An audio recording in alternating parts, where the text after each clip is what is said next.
Tambah boleh refill? Serius lah! Episod kedua kali ni dalam Check-in dengan Pandu Build bersama Protein Emas 7, kami akan pergi ke Nasi Lemak Shop. Nak masuk, kenalah queue dulu. Banyak gila menu yang ada dekat sini. Dengan RM15.90, korang boleh dapat nasi lemak dengan 2 ketul ayam. For me, sangat worth it. Sambal dia tak terlalu manis, pedas-pedas manja gitu. Ikan bilis pun crunchy. Tak cukup sambal, just us lah. Free je.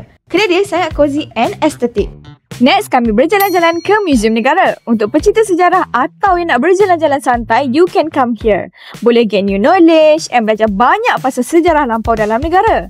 Dari zaman Paleolitik sampai ke Tamadun Melayu, semua ada. Macam-macam khazanah dan artifak boleh korang tengok dalam ni.